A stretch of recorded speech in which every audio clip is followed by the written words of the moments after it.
నీకెవరో Narsapur forest urban park గురించి చెప్పింది Instagram రీల్లో? చెప్పినోడు భయ్య ఇక్కడ ఓన్లీ ఆన్లైన్ పేమెంట్ ఉండదు, క్యాష్ అని చెప్పొచ్చు కదా. ఇంత దూరం వచ్చాము, ఆడేమో 160 రూపీస్ అంటుండు, మా దగ్గర ఫోన్పేలో ఉంది. ఇటు పక్క సిగ్నల్ కూడా వస్తలేవు, విలేజ్ లేదు. అంటే ఈ బోర్డు చూసి ఇప్పుడు వెనక్కి వెళ్ళిపోవాలా? ఇంతమంది జనాలు ఎవరో దగ్గర క్యాష్ లేదా అడుగుదాం.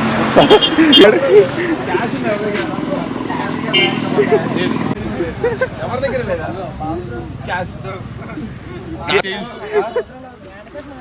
అది హ్యాండ్ క్యాష్ మేనేజ్ అంటే హ్యాండ్ క్యాష్ మాత్రం అట్లా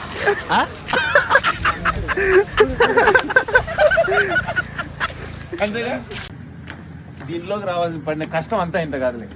వర్షంలో రూమ్ లో పొద్దున్నే బయలుదేరి లొకేషన్ తెలియకపోయినా అలా ఇలా తిరుక్కుంటూ వచ్చి తీరా మరి ఇక్కడికి వచ్చాక అన్న స్కానర్ అని పెట్టగానే స్కానర్ ఏం లేవు, క్యాష్ కట్టన్నాడు. క్యాష్ కూడా ఏం కూడా క్యాష్ నా దగ్గర క్యాష్ ఎక్కడిది? సరే క్యాష్ తీసుకున్నాం. అలా ముందుకు వెళ్తుంటే ఒకే బైక్ మీద ముగ్గురం వచ్చాం. పోలీస్ అన్న వచ్చాడు, ఆ పాపని ఆపాడు. ఆయన ఆపైనా మేము ఆపుతాం, ఎందుకంటే ముంగట షాప్ ఉంది కాబట్టి. దిగా నేను మళ్ళీ ఎక్కండి, నాకు షాక్ అయిపోయా. దిగాక మళ్ళీ ఎందుకు ఎక్కమంటున్నారు సార్ అంటే, ముగ్గురు ఎక్కి ఫోటో కొట్టి అలా ముందుకు వెళ్ళగానే షాప్ ఉంది, దేవుళ్ళ కనపడ్డాడు. 500 ఇచ్చాడు. ఆ 500 తీసుకొని జేబులో పెట్టుకున్నాక నాకు డౌట్ వచ్చింది. తీరా మరి ఇక్కడికి వచ్చాక 500 చిల్లర లేదంటే ఈ అమ్మాయి బుర్రా పోతారా బాబు. పార్క్ అన్నది జర ఎంట్రన్స్ అనుకుంటా, అయితే బాగానే ఉంది. బిల్లగోడిషా అంట చెట్టు అది. ఇప్పుడు ఎటు పోవాలో అర్థం కావాలి, ఇటు పోవాలా అడుగుదా? అచ్చా రూట్ షార్ట్ ఉంది కానీ ఎక్కాలి గంటలు ఎక్కువ అయితే యువకులం కదా ఎక్కేస్తాం కదా అని అనుకున్నాం కానీ ఎక్కలేం. అంతే. వీడు నువ్వు ఆన్ చేయి.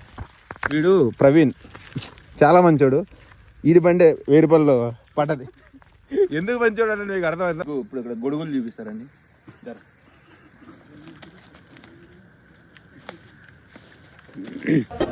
ఆ పుట్ట కూడా చూస్తుంటే చైల్డ్హుడ్ మెమరీస్ గుర్తుకొస్తున్నాయి. వర్షాలు పడితే వస్తాయి, వాటిని చూసి ఆడుకొని ఎలా పిచ్చి పిచ్చి చేసేటోళ్ళు. కూరలో కూడా చేసి వండుకునేటోళ్ళు, భలే ఉంటుంది కూర కూడా. బ్యాక్ టు మెమరీస్కి వెళ్ళిపోయాం అలా. ఫ్రెండ్స్ రెండు కోరుతాయింద్రా. నేను అడితే వాళ్ళు అడుగుతారేమో అనుకున్నా, వాళ్ళు అలా ఇంకెంత వెళ్ళాలి బ్రో? అది సూపర్ బ్రో, బాగా చెప్పావు. ఉండాలంతే. నడుస్తా ఉంటే మనకేమొస్తుంది తెలుసా? ఆయాసం వస్తుంది. దాని తర్వాత ఎందుకు వచ్చాను అని రియలైజేషన్ వస్తుంది.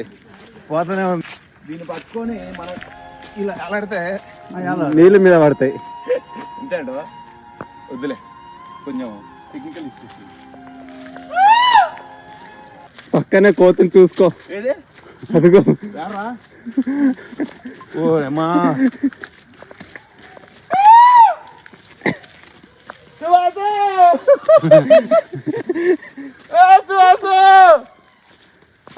బాగున్నాయి. సిమెంట్ తో తబలాలు వాయించడం చూశారు కానీ తబలా మీద కూర్చోవడం చూడండి.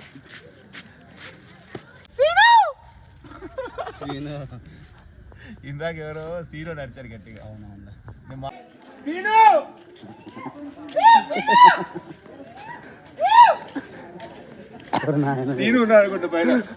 చాలాసేపు నడుచుకుంటూ ఆడుకుంటూ అలా సరదాగా వచ్చేసరికి లాస్ట్కి వాచ్ టవర్ దగ్గరికి అయితే వచ్చేసాం.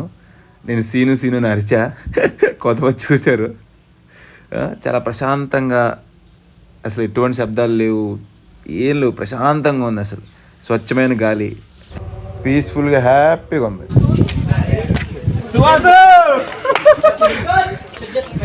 ఆ సుభాష్ వాళ్ళేమో మంజుబాల్ బాయ్స్, మా వాళ్ళేమో ముంచే బాయ్స్. వీళ్ళు నీకెత్తారు. ఏందిరా జనాలు మన ఎవరు ఎక్కట్లేదు, ఇక్కడ నిలిచిపోయారు, ఏమైందిరా సామా అనుకుంటే ఫోటోలు తీసుకుంటుంటే ఇలా ఆగిపోయారు వారిని.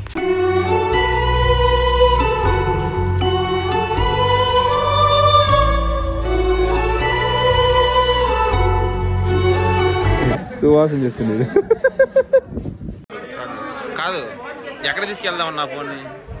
మామూలుగా ఫ్రేమ్ చూడు, నీట్గా ఏం బాగానే ఉంది. నువ్వు ఆడ ఫోన్ వదిలింటావు నా బెంగిని కింద చూడు. రే రే రే రే రే రే ఏ ఎంత బాగా వస్తుంది వీడియో బాగానే వస్తుందా బాబు? నా ఫోన్ పోయింది, ఎవడిస్తాడు? ఫోన్ ఏడి కూడా దానే ఉంటుంది, ఏడి పోదు. నువ్వు చేయి జరిగితే కిందికి అంతే. సువాసన దొరికిండేమో కానీ ఫోన్ మాత్రం దొరకదు. పార్క్ వచ్చాం, చాలా హైట్ లో ఉన్నాం. ఎవ్వరు అసలు అందరూ కూడా చూస్తారు ఏ మనం పట్టించుకోవట్లేదు ఎవరు పట్టించుకోవట్లా ఓకే పరువు పోయిందిగా ఇంకెందుకు ఆపేద్దాం వీడియో. తెలంగాణ రాష్ట్ర పువ్వు తంగేడు పువ్వు అంటే ఇన్ఫర్మేషన్ బాగుంది. ఇందాక అక్కడ కూడా తెలంగాణ పక్షి పాలపిట్ట అని చెప్పేసి ఒక బోర్డు పెట్టారు. తర్వాత ఇదంతా మీకు వీడియో స్టార్టింగ్లో చెప్పాలి, నేను అంతా అయిపోయింది వెళ్ళిపోయేటప్పుడు చెప్తున్నాను. తెలంగాణ చెట్టు వచ్చేసి రాష్ట్ర చెట్టు జమ్మి చెట్టు అనమాట. దారి కానీ చాలా నీట్గా ఉంటుంది. ఒకవేళ మీకు అర్థం కాకపోతే ఎటు పడి తుప్పల్లో కూడా వెళ్ళిపోవడమే. ఎటైనా వెళ్ళిపోవచ్చు, ఏం కాదు. లాస్ట్కి మనం ఒక పెద్ద వాచ్ టవర్ ఉంటుంది, అక్కడికి వెళ్ళి చూసుకోవచ్చు ప్రశాంతంగా. కాకపోతే నాకు ఒకటే భయం ఏంటంటే వీడియో తీసేటప్పుడు ఏదైనా వచ్చి దాని మీద పడి ఫోన్ లాక్కపోయింది అనుకో, కొంచెం భయంగా ఉంది నాకు. పోదాం పరా, ఫోన్ లోపల పెట్టి వీడియో పోస్ట్ చేయడానికి కూడా ఉండదు. బాగుంది, రండి ప్రశాంతంగా సండేలు కానీ ఎప్పుడైనా వచ్చి తిరగండి. Okay friends, bye. మరి కాకపోతే మీరు లైక్ చేసినా షేర్ చేసినా ఏం చేయకపోయినా కామెంట్ అయితే చేయండి. ఎందుకంటే నేను ఎలా చేశాను వీడియో నాకు తెలియాలంటే మీరు చెప్తేనే తెలుస్తుంది. దాన్ని బట్టి నెక్స్ట్ ఎలాంటి వీడియోలు చేయాలని నేను డిసైడ్ చేసుకుంటా. Thank you.